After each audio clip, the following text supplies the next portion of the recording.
ಜನಶ್ರೀ ನ್ಯೂಸ್ಗೆ ಸ್ವಾಗತ. ನಾನು ನಿತಿನ್ ಮಂಜುನಾಥ್. ಶಿವಮೊಗ್ಗದಲ್ಲಿ ಪತ್ರಕರ್ತರ ಧ್ವನಿ ಸಂಘದ ವಾರ್ಷಿಕೋತ್ಸವ, ಪ್ರತಿಭಾ ಪುರಸ್ಕಾರ, ಶ್ರದ್ಧಾಂಜಲಿ ಅರ್ಪಣೆ. ಶಿವಮೊಗ್ಗದಲ್ಲಿ ಕರ್ನಾಟಕ ಕಾರ್ಯನಿರತ ಪತ್ರಕರ್ತರ ಧ್ವನಿ ಸಂಘಟನೆಯ 2ನೇ ವರ್ಷದ ವಾರ್ಷಿಕೋತ್ಸವ ಕಾರ್ಯಕ್ರಮ ವೈಭವದಿಂದ ನಡೆದಿದೆ.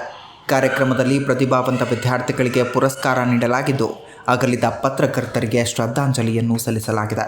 ಶಿವಮೊಗ್ಗದಲ್ಲಿ ಕರ್ನಾಟಕ ಕಾರ್ಯನಿರತ ಪತ್ರಕರ್ತರ ಧ್ವನಿ ಸಂಘಟನೆಯ 2ನೇ ವರ್ಷದ ವಾರ್ಷಿಕೋತ್ಸವ ಕಾರ್ಯಕ್ರಮ ನಡೆದಿದ್ದು, ಕಾರ್ಯಕ್ರಮವನ್ನು ಶಾಸಕ ಚನ್ನಬಸಪ್ಪ ಉದ್ಘಾಟಿಸಿದ್ದಾರೆ.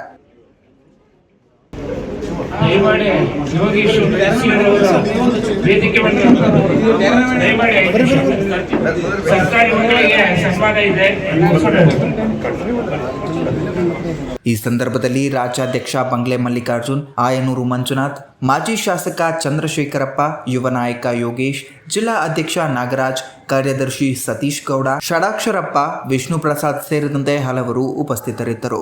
ಕಾರ್ಯಕ್ರಮದ ಅಂಗವಾಗಿ ಎಸ್ಎಸ್ಎಲ್ಸಿ ಮತ್ತು ಪಿಯುಸಿ ಪರೀಕ್ಷೆಯಲ್ಲಿ ಉತ್ತಮ ಸಾಧನೆ ಮಾಡಿದ ಸುಮಾರು 100 ಜನ ವಿದ್ಯಾರ್ಥಿಗಳಿಗೆ ಪ್ರತಿಭಾ ಪುರಸ್ಕಾರ ನೀಡಿ ಸನ್ಮಾನಿಸಲಾಗಿದೆ.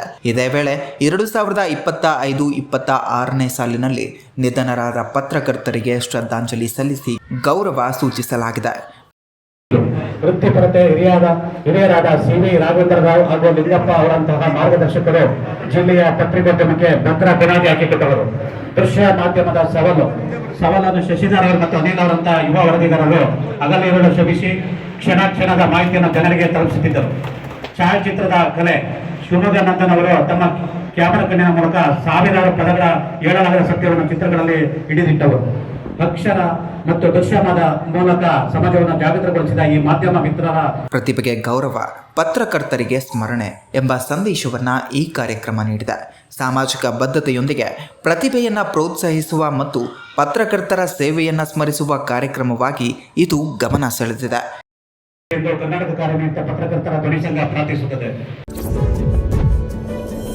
ಇದೇ ರೀತಿಯ ನಿರಂತರ ಅಪ್ಡೇಟ್ಗಳಿಗಾಗಿ ನೋಡ್ತಾ ಇರಿ ಜನಶ್ರೀ ನ್ಯೂಸ್.